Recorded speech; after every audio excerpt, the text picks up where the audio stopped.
Good afternoon, everyone. My name is Mihaela Vața, and I'm Head of Corporate Intelligence Practice at NSSG. On behalf of our entire team, I would like to warmly thank you for joining us today. We definitely appreciate your time and your interest, and we will do our best to make it worth it. Before we begin, let me quickly go over a few housekeeping points to ensure that the experience today is going to be smooth for everybody. So first of all, please be aware that the session today will be recorded. This is for marketing and communication. And the good news is that once the webinar concludes, you will be able to access the recording and revisit the content on our website. Secondly, the microphones are currently disabled so that this way we may avoid background noise. And thirdly, please, as we go through the discussion today, if you have any sort of questions, specific interest and such, please drop your questions in the Q&A section of the webinar page.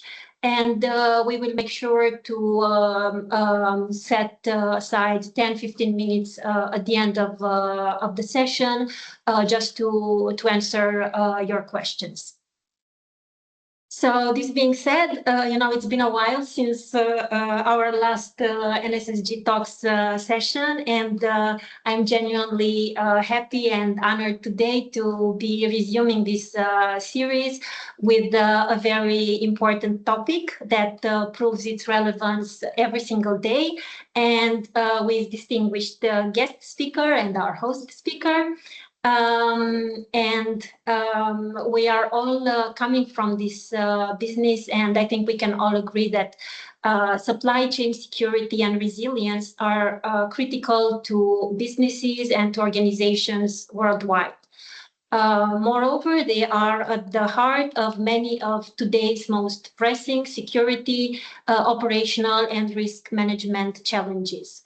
I'm therefore delighted to welcome you to this discussion and to explore together how organizations can better anticipate disruption, manage risk, and build resilience in this increasingly complex environment. And without further ado, I would like to introduce our speakers who will guide us through these challenging topics today. So we have Mr. Gino Lajos. Gino, welcome. So as many as you already know, he is a leading supply chain security expert, more than 30 years of experience across the consumer goods, consulting, and security services sectors. As a TAPA EMEA ambassador, former vice chair of TAPA EMEA, and the founder of the Romanian chapter of TAPA, he has played a key role in advancing supply chain security standards and industry collaboration. His senior leadership roles sat with Philip Morris International, G4S, and Securitas.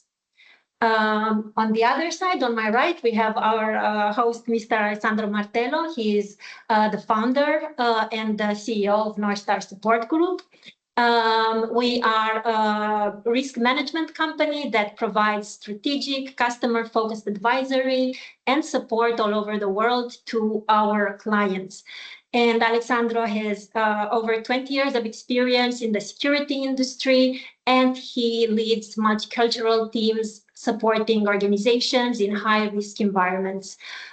This is being done through advanced risk, intelligence, and security management solutions.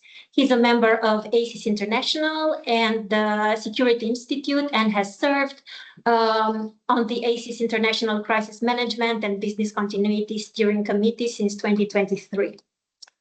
So, thank you, Mihaela. Yeah. Thank you.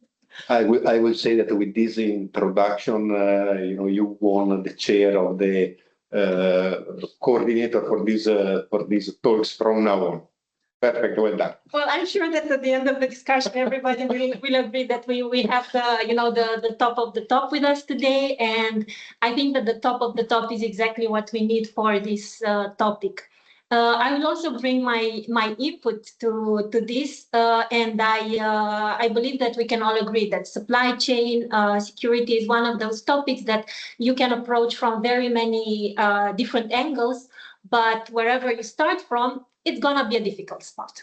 Like every angle in which you look at it is going to pose some challenges. And if there is a positive angle of it, I personally like to believe that that positive angle is always intelligence. I think that if timely, if up to date, if it is accurate, if it is relevant, and if it reaches the right stakeholders at the right moment, it actually has a chance to improve the situation for everybody, even when a situation of crisis arises.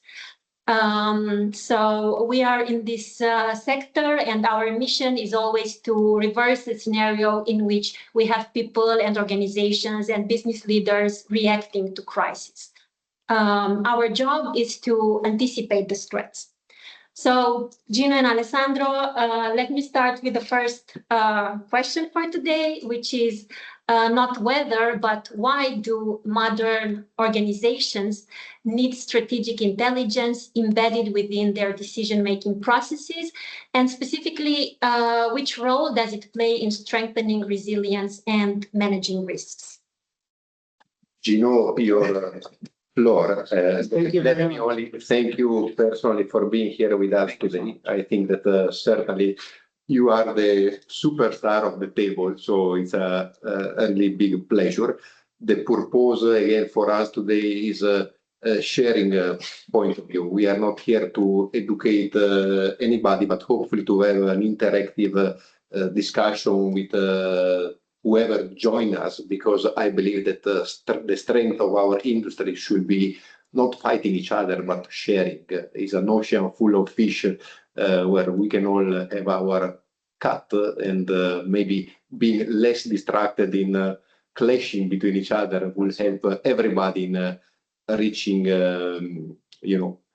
suitable goals. So thank you again for being here, Gino, with us. Well, first of all, of course, thank you very much for inviting. It was also a pleasure for us as an organization, as an association, to team up with you guys. And thanks again for kind of opening the floor for us. And I was just trying to think a little bit of what the what the title of our webinar is, and without pretending that I know everything by heart, I'll just read it. What supply chain teaches us about risk and resilience. We are just at the back of our conference in Germany, the TAPA EMEA conference that has just happened a bit of 2 weeks ago, and I think I'm just looking a little bit at what is the echo and what are the people what are people saying, and it's been a huge event. We had more than 750 people coming there for almost a day and a half, and everything that we talked about there was around resilience and how do you build it, and what the business is all about. And I think what we can actually see today, and we should also make sure that we are not losing that memory when it comes to that, is that the environmental has fundamentally changed for the past 6 years. I think we have to recognize the fact that 2020, the beginning of 2020 with COVID, that has changed quite a lot. I think geopolitics was something that was there all the time. But that has kind of showed us a little bit of what disruption is all about, because it was something we were not prepared for. We were not even, I think, there was no organization that was having a business continuity plan for that.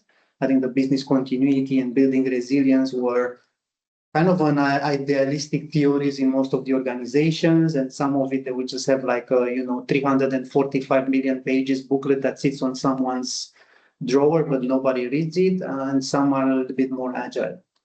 But that environment fundamentally changing has required the organization to actually look a little bit on what that resilience means and how you are building it. And I've always said that resilience is not being built or is not being managed by the security department. Yeah, I think if you start from there, first of all, I think most of the security departments in most of the organizations are understaffed, or let's say in terms of the organization, they are probably not sufficiently staffed for focusing on that. But it's not that the cause. The cause is understanding what the business requires and where the business needs to go. And building resilience is not essentially a security organization or a security function task or mandate. I think it's just about how the business recognizes what needs to be done, and security or a security team has a huge part to play into it, because then you have the muscle, that is trained how to respond to crises. You can see a little bit broader, and then you also have the tools. And when it comes about the intelligence, I think, and we were just speaking about in our early conversation, it's again quite of a broad topic, and intelligence and then information and analytics, they mean a lot of things for a lot of people, but it's what we are using it. What is that intelligence telling us? What is the place where we go to gather the intelligence, and how we can use it? I mean, there is no secret that we have known each other for quite some time and we worked, and I think we had a bit of fair share of great collaboration when COVID happened. Mm-hmm. And on top of that, when the Russia-Ukraine happened, which was another type of a disruption that nobody was, I think, prepared from a corporate perspective, and I can speak on my behalf. Or that nobody wanted to see. Or nobody wanted to see. I would say, yeah. Here we connect the topic intelligence and governance.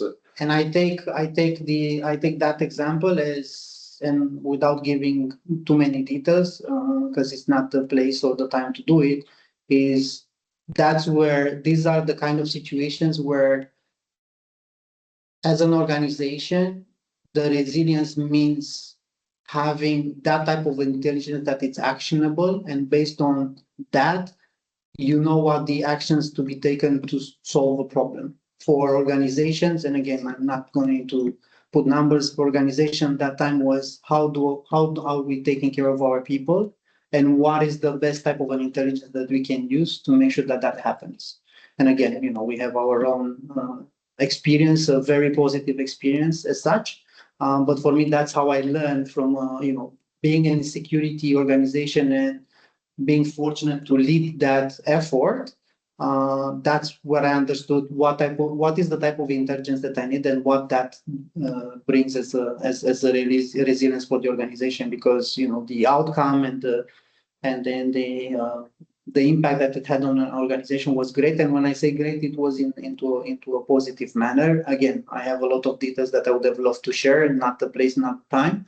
But for us was an absolute was very important to have. Glad to hear. You touched, Gino, several points that maybe I'm a superstar in going out of the topic, because usually I prepare something to say, then I improvise. But this is how it is usually going in this. We say today to not be a webinar, to be a podcast. So we are allowed by the rule to go out of the topic. You touch some points related to COVID, and what I would like to mention is risk nowadays are evolving extremely fast. They are interconnected one with each other, but the huge issue that I see is that they are going at a total different speed than the governance of the company. The governance is running at board level timing. Every 4 months, boards are meeting and are taking decision, while things are happening much faster, and they are requiring much, I would say, prompt decision. This is also, I believe, for us professionals and providers, a good chance, a good moment, because if we play correctly our cards in this moment, we will gain the opportunity, the privilege to sit at board level. This is something that I'm always insisting, because I believe that security, risk professionals that are surrounding us, many times they are very knowledgeable in matter of risk and security, less knowledgeable in matter of business. Exactly. And here we connect probably to the point of intelligence. Do businesses know what type of intelligence they need? And also, Michaela, if today you are, let's say, the coordinator of this speech, I think that you can give us some inputs, because from our side, what we taste on a daily basis is people coming to us without clear in mind what they need, or with a huge disalignment between what they believe that they need and what they really need. So maybe, Michaela, you can elaborate now or later on a little bit about it, but I believe that this is a very huge gap that we are generally having in clearly understanding, which is the mission, the vision of the business, and aligning this with a certain type of information that are useful for the business to grow resilience, to change plans, to change also mission and vision, because nowadays, and this is really my personal opinion, the huge problem is remaining static. Nowadays, you cannot remain static. I look at our organization, how we evolved in this, what is making people around me crazy. I'm having this startup mentality company that in one way is guided by who I am. I'm like this.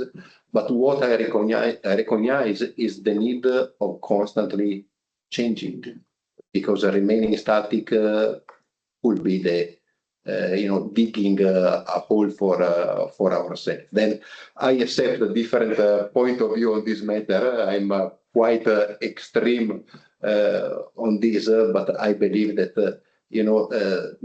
building resilience is extremely important. But we don't have to interpret resilience as going back to the same shape that we were before. Yeah. Is moving to a different shape that is combining, the environment, the business environment, the internal governance, and so on. So we could potentially talk hours about this, but what I believe is that there is a huge gap at the moment between evolution of risks and their impact and governance of the organization, and are slowly more and more recognize need of information, of intelligence, but with a lot of fog still on what do we need, what really is useful for the business. We had a few weeks ago a discussion with a client of ours. It was during a renewal of a contract. And our product, I would say, a geopolitical, tactical product that we are providing, has been compared in matter of prices and quality to the product that one of the big intelligence providers are disseminating massively to a lot of clients.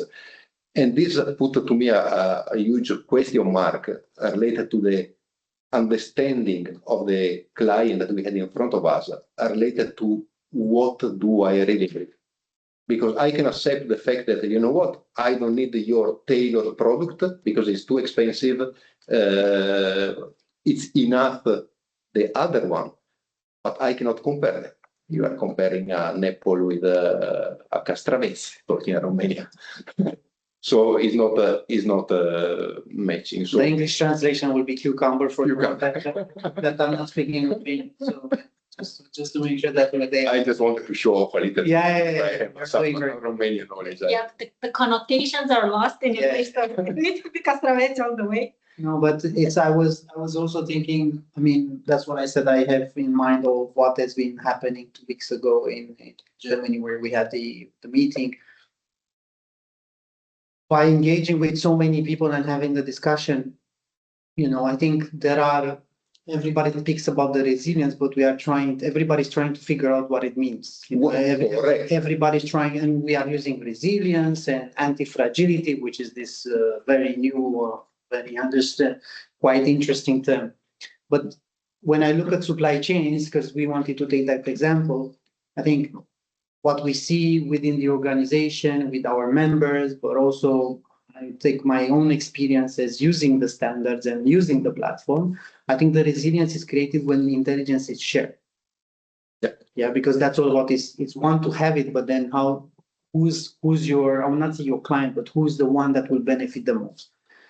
I think it's all about when things are being verified, when standards are trusted and security is integrated into the business. Yeah, and that's why when I talked about integration, I was always like, if I were to make a strong supply chain, like is to make a resilient supply chain, I have to include security within the process.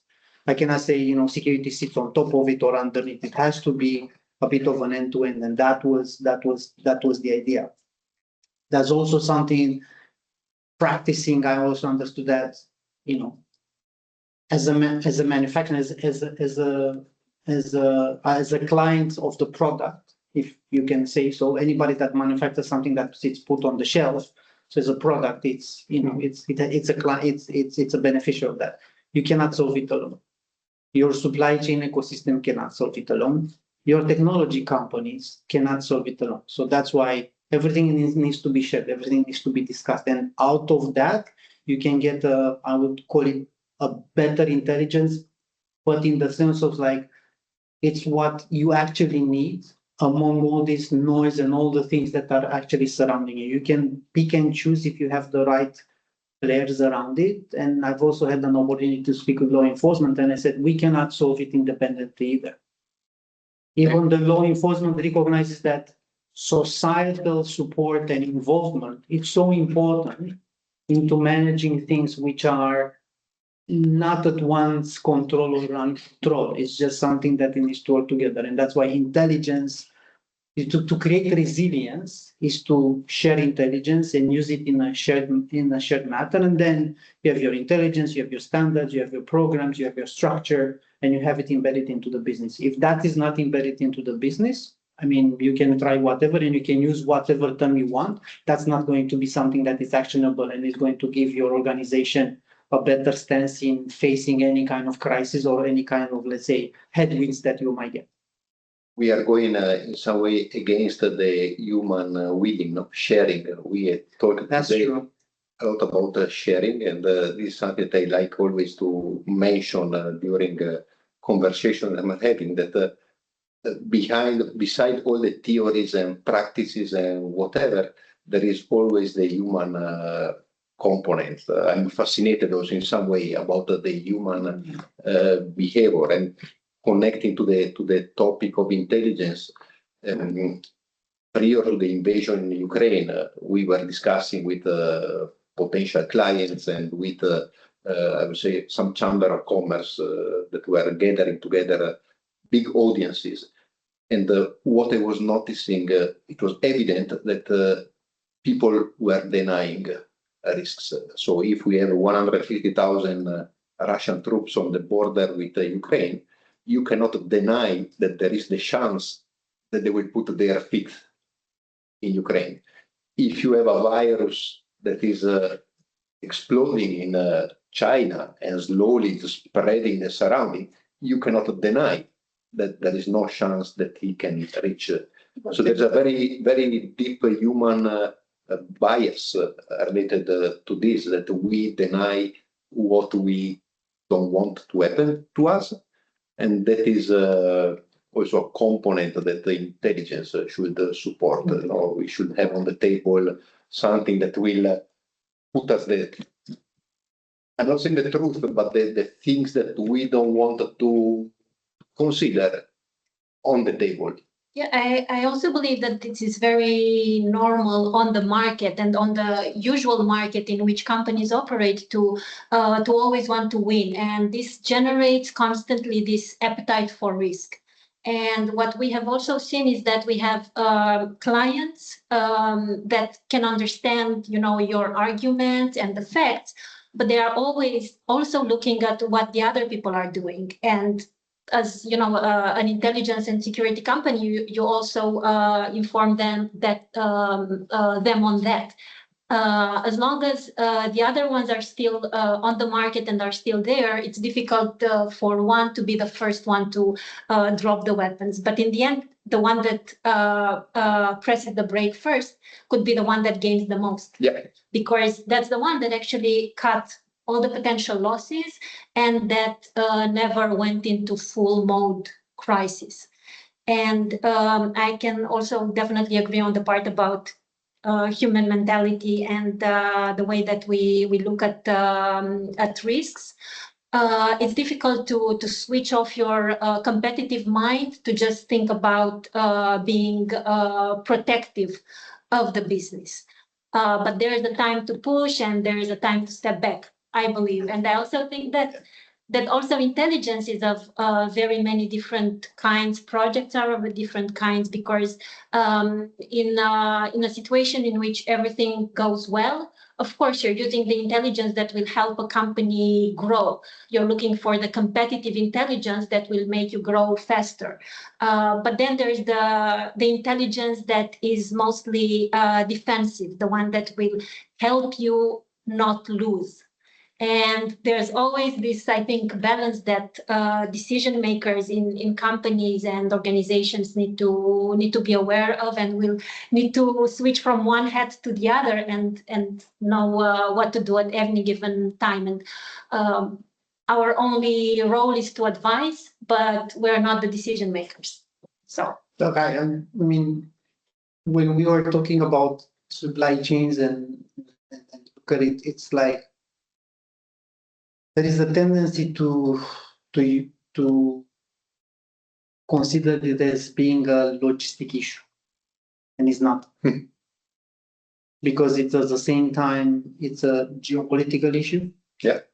At the same time, it's a physical security issue. It becomes more and more a cyber security issue, as we see with fake carriers and all these things happening. It starts to be a financial and contractual issue.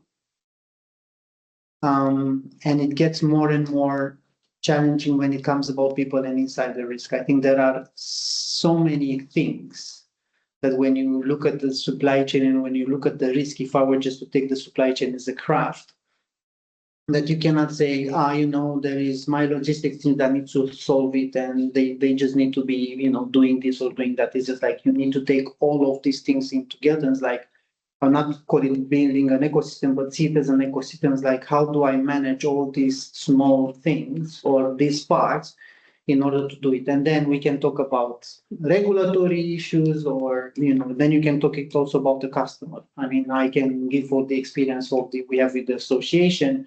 Whenever there is a loss, whether the question starts like what has happened. It's like first is like I need to inform the customer and give them a little bit of a kind of a helicopter view of what has happened and what am I actually doing it. So then, knowing that you have to do that first, it's just like, what are the other things that I need to look at from a risk perspective that I need to focus on in trying to do a bit of a problem solving type of things? Because I always said 100% security is too expensive for anybody to afford it. And this is something that somebody much smarter than I am said. It's like not even the American army can afford it. Yeah, Especially nowadays. Yeah. Then if you know that that's that expensive, like how am I actually going to develop learnings out of the things that are happening so that I can build that resilience that we are talking about? Because at the end of the day, the way you build resilience is through, I'm not saying to the things that are happening, but understanding exactly what is happening, what is the ecosystem it's in around an event, and that event can be any kind of an event. It can be a loss can happen from a geopolitical perspective is because your goods are not going to be delivered. That's still a loss. Might not be a loss of a product, but it can become a financial loss. Yeah. It can become a reputational loss. It can become a contractual loss. Yeah, you have to deliver, and some people might say, look, you cannot involve force majeure all the time. Yeah. Insurance. That is why talking again about governance risks in the majority part of the organization, they're treated separately. Different boxes. This is the reality, is what we see. Yeah. While a modern, I would say, governance will treat risks in the same room.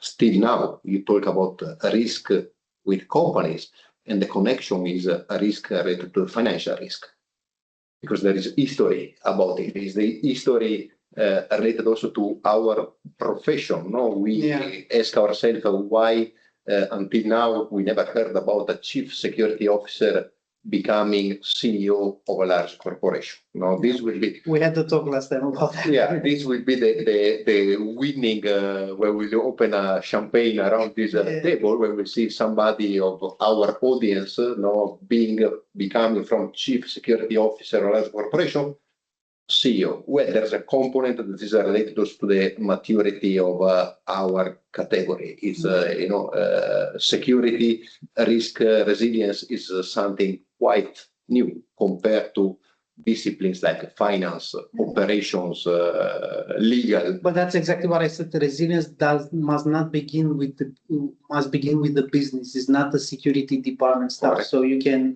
I've seen, I think security professionals must consider learning the business as much as the business has to consider learning security. I think there is benefits on both sides of the fence, because then, and I've seen that in the past, then the security department is not seen as a place where the only answer you get, no, you can't do that. The answer should always be yes, but these are the risks that we need to manage, and we need to manage them together. That's the intelligence-led management, that's the factual-led management of it, but we can still do business. And I think that's what I've seen. The companies that we see in the association, but I've also experienced in myself, that are successful are the ones that are going to the business and develop all this together with the business. And this is how you build resilience. The resilience, you don't build it by just making some standards and you try people to tick the box and just make it as a checkpoint list, because that is easy to be done, but it's never going to give you We can change today the wording. So from now on, maybe instead of building resilience, we can say building future. Or building security, building a security-driven business acumen. Yeah, I think that one of the other, fashionable terms, because earlier you used the instead of anti-fragility. Anti-fragility. So there are a lot of trending words, especially when you go into certain meetings and such. And we hear all the time this idea about embedding intelligence within the decision-making process. And I think that this is something that many people are saying, including business leaders, but that is very difficult to implement. And I think that it goes very well with what you said, because we're not talking about a pile of documents. We're not talking about boxes that need to be checked, and not even about drills that are taking place, theoretically every now and then. But we're talking about where does security stand on the pipeline of how the business works and on how it develops. And I will also be very, honest to say, because Alessandro had a question earlier, that we as a company are always very happy. Of course, we're there to step in, we're there to do evacuations and to solve crises and, save lives ultimately. But we are also, we have this inner joy and happiness when we see that a company leader wants to use our services and intelligence, not just during the crisis. And lessons, I believe, are being learned. It's always a joy for us to sit with a company that maybe we helped in a moment of crisis, but that we helped make them understand that they also need a plan for the future, a plan for potential future disruptions. So this is something that we do, and we want to be there for everybody during crisis, but also during the times of peace. As difficult it is right nowadays to actually have longer such moments. Yeah, I think it comes back to what we're discussing with Alessandro. It's about creating a space where things are being shared, and it's unnatural to do it. I mean, for the people in the audience that are with us and they know the association and they've been either part of our webinars or the events that we have, they would have heard Thorsten Neumann, our CEO, saying, keep on saying to the people, share your data. Tell us what is happening. Yeah, we have a tool where all the events are being registered, and once it's registered there, it can help you to understand what's happening, which are the hotspots, where it happens, how you can protect yourself. And that's shared intelligence. That is, if I'm giving it and putting there, I have an event on, on that route, in that place, in that parking, or to that supplier or that CMO, I'm giving an opportunity to someone to go read, get an information there and get themselves protected out of maybe an event that has actually happened to me. And that's when it becomes much importance, like intelligence to be actionable needs to be shared. There will be people that will give it to you because they have the craft like you guys have, and then they will know how to build it. But it's also by putting it out there, you are actually helping other people to get themselves protected. And in the world of supply chain, and as I've seen it in the past 6-7 years, I think COVID was quite of a, that's why I keep on going back to that. It was quite of a turnaround where people understood the impact of supply chains. People that have seen me on the stage, they know that I make a joke about, toilet paper and water, because nobody would have thought that we are going to go crazy and queue for hours at the supermarkets to buy it like there's no tomorrow. But in our head, now if it was before that, you would just go pick it from your shelf and do it. But anything, it can become a commodity. If we understand exactly what is happening and we understand the ecosystem and we understand what those disruptions can actually lead us, then you can go back way back and then start to build an ecosystem in which what are the information that I need in order to build the processes that will get me into the better place. Will those be 100% always effective? Probably not. And that's a matter of life and we have to accept it. Would that exercise allow me to be getting in touch with the business and understand what is important for the business? Definitely yes. I think that's the secret of doing that. And in supply chain, because we make the parallel of disruption, in supply chain is actually, I think the industry has understood that in the past 6-7 years of how that the resilience or anti-fragility, since we love the buzzwords, it can be built. It's building by going to the business and asking the business, what does it that you need? What do we need to protect? What is the most important part? For some can be, I don't know, a small material that is very relevant. For some can be the end product. But still, Gino, and you can tell more about this. I think that we are not learning enough, because this is a question that I placed to myself, related to the latest event in Hormuz in Iran. I look at this. I think that a certain, let's say, ecosystem were built in some way that were fragile. Evidently, they remain fragile for decades, not for days.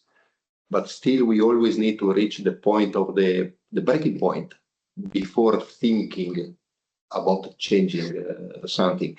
I'm talking now at country level. When I see a country like Japan that is depending 95%, if I'm not wrong, on the oil transiting from Hormuz, I'm asking myself that there was the chance to bring this 95, 75 at least, or there was really no chance? I usually make a parallel with safety. I had, I will not say the chance, but I'm trained as a safety professional beyond the security.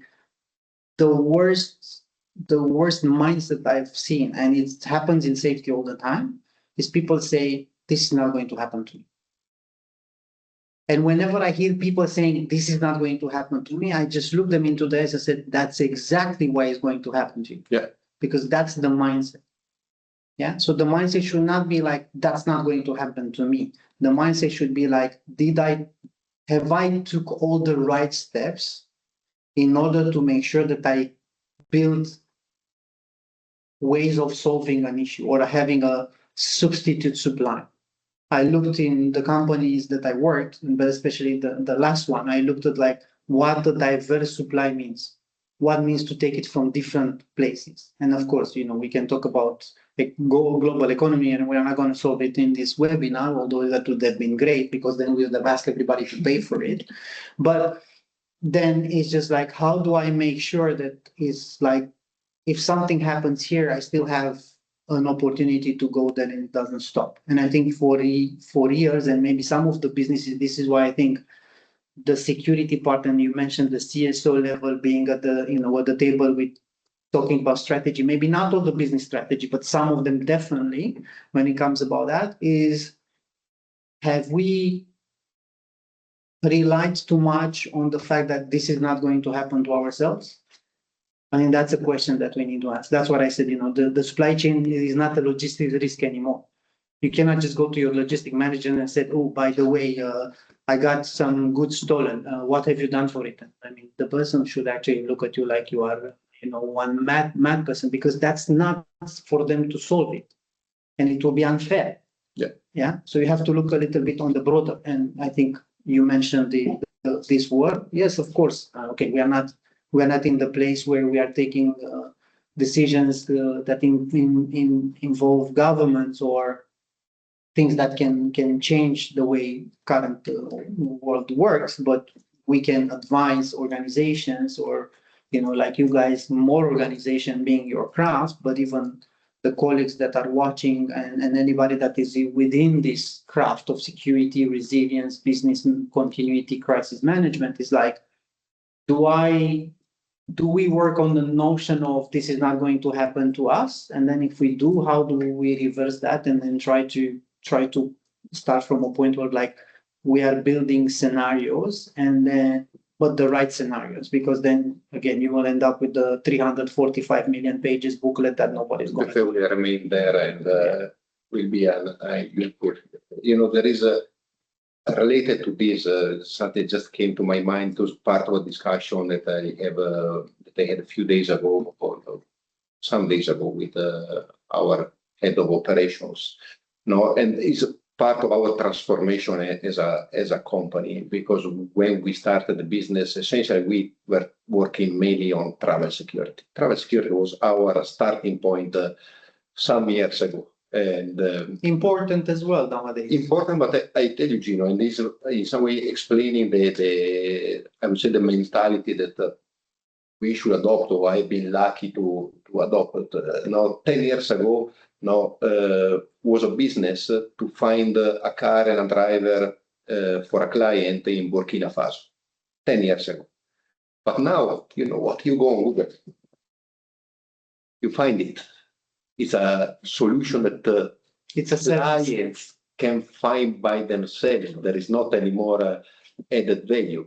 And this was an initiation also for us of changing really vision of the business, not anymore about travel only, not anymore about security, but in some way embracing risks as we wanted to become, and being an information-led company. And also on this, I don't want to open another topic because I see with the corner of my eye somebody telling us the time is running out.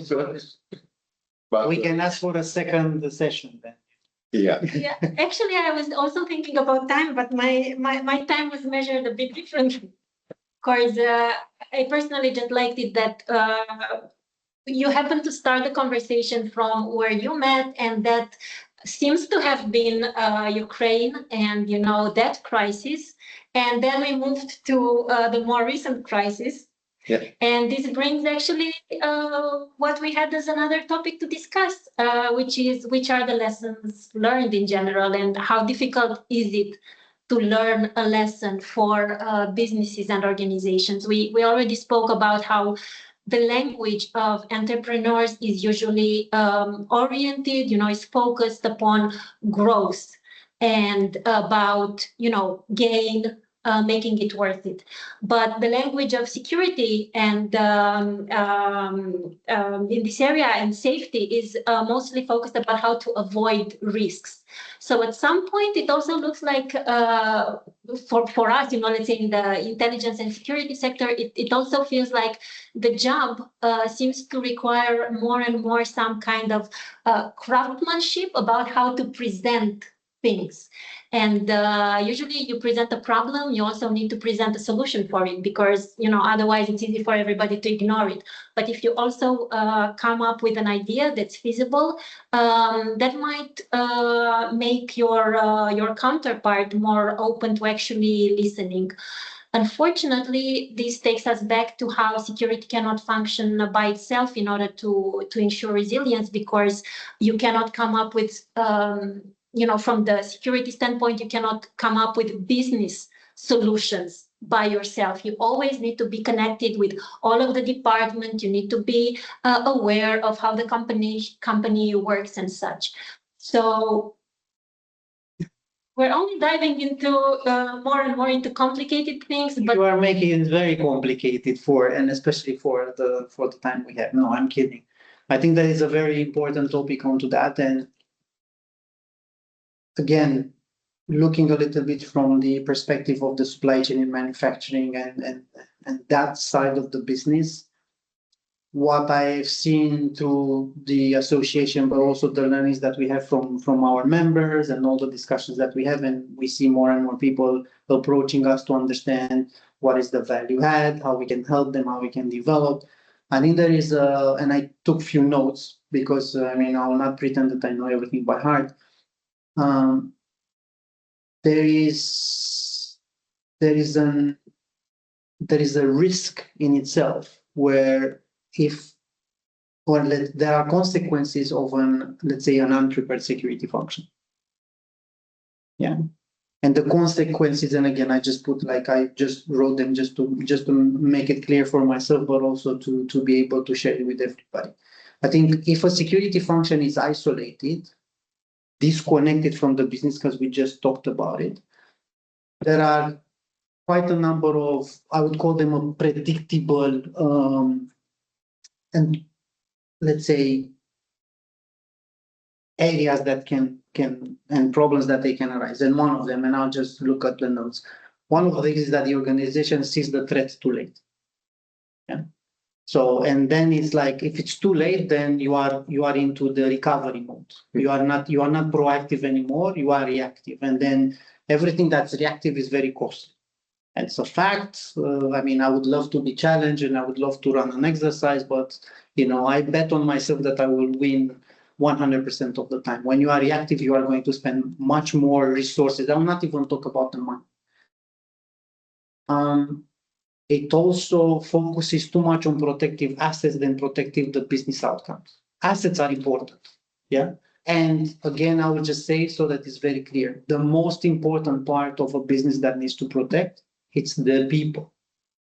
And I will not call it an asset because it's the old saying, you are our most valuable asset, and we're talking about the person like it would be a chair or a desk. It's not, yeah.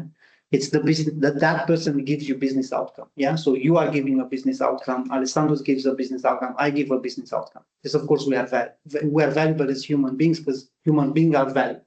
Yeah? If you are not prepared as a function and you are isolated, there's also the crisis decision is slow and fragmented because you do not have the connection, as Alessandro was saying, you do not have the connection with the C-suite, or you are not having that level of connections. I can tell you from my own experience in the war part, but also the COVID, was we as a team had a direct connection with the C-suite. Then we were presenting an issue, and then it was like, you present the issue to the C-suite, and then we give you the mandate. And we had that mandate. And the fact that, again, I cannot go into the details, it worked like I would call it a Swiss watch because we were in Switzerland at that time. It was that we had the mandate, but we also had the understanding of the C-suite. What is that we need to work on? And that was because instead of being, as I wrote here, slow and fragmented, it was fast. And then there is like, that's your mandate and you do it. If the function is not really prepared. The resources are actually directed towards very visible things rather than critical things. Yeah, visible things is like, I don't know, how much security do you put into an event where your CEO comes? I can tell you for a matter of a fact that the CEO will care less. Most of the Europeans ones, if they see 20 security people around them, some of them, if not most of them, are pretty upset to have it. Yeah, because of course you give them a sense of unsecurity, discomfort, but sometimes it's just like, it's also a matter of a security department showing off. Yeah. And then basically, instead of making what is critical for the business, you are actually doing of that. And you know, it's my personal experience where people came to me and I said, I like that you guys did that because I didn't really knew that you were there. But now that I see you here, then I know that you were there. And I'm like, yeah, it's like, but you just appear at the end, you know, just kind of that. Discretion is one of the qualities of. And I think the other one is managing supplier risk. Why I put supplier risk? Because if I look from a security perspective, for in supply chain security, a supplier, it's your logistic company, your transportation companies, your security solution provider. So you have to manage that risk and do not make it somebody else's problem. Yeah. The validation of, for example, of a transportation company, whether that provides security or not, I cannot throw it into the hands of the logistics team. It should be into the hands of your security team. They are the best one position to assess what is the risk, if they are prepared from a security perspective. And then if you still see a risk, then you can go and say, look, you can use that provider or that provider. There is still a residual risk that we need to manage, and we can manage, I don't know, escort, alarms, whatever, and so on and so forth. And I think as an overall closing, it will be like, if the security function is isolated and is not connected, and again, take the supply chain security part, the business loses more than an asset. Yeah. Alessandro was mentioning reputation. I can tell you that there are products on the market or there are manufacturers which they are more interested for their products not to end up as on an illicit market or to be funneling counterfeit or contraband than the fact that they get the loss.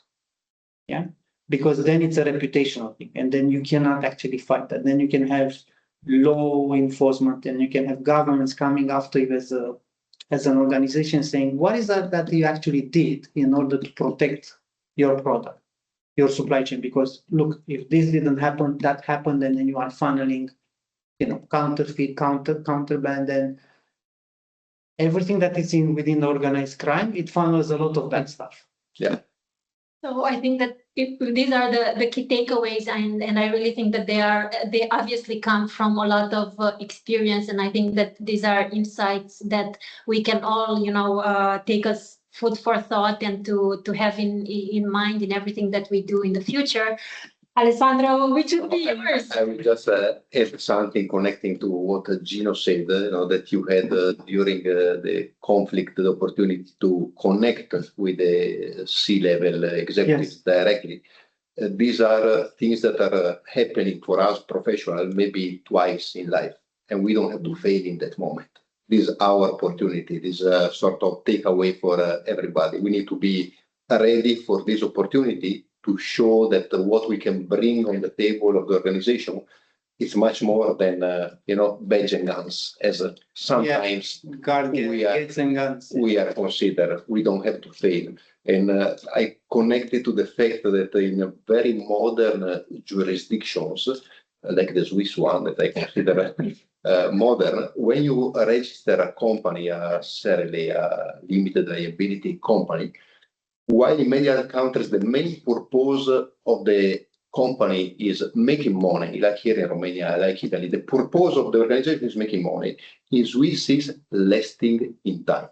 And I think it's something very thin, but it's saying a lot. So for us as a professional, I believe that we should be get ready to last in time, prepare ourselves to last in time. That is also assuming to take some losses along the way. But this is the mentality that we should adapt to be ready for the future. And then I think we have to stop really, because I will have I will just I'll just add something because you remind me of something. One of my supervisors, we were just having a discussion of where do we want to get the function. And I remember telling him, it's like, try to imagine what is the security function if we have no crisis to manage. And that's the real challenge. So if we as a security professional will think tomorrow that there's going to be no crisis that we need to solve, what is actually the value add that we bring to the organization? Yeah. That's the real challenge that needs I love it. Yeah, because then you find your place onto the board level, to the C-suite, and it's like when it's a crisis, you are expected to step up. Yeah, I mean you are expected to be there and deliver. But what does it make you valuable for the organization when there is no crisis? Lovely. I will use this one. Be sure. Look, there's no there's no trademark to it, so you can use it. I'm collecting here and there.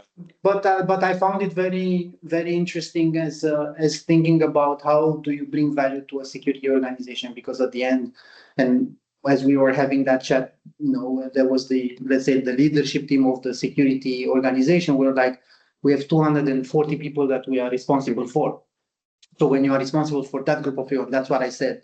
I took here notes. What are the consequences of 100% security function? It also starts with leadership. So we had to ask ourselves the question: if tomorrow there's no crisis, what is the value add that we bring to the organization? And then we thought, okay, we just need to build something that is meaningful. Let the guys to be part of the business, understand the business, be part of the business.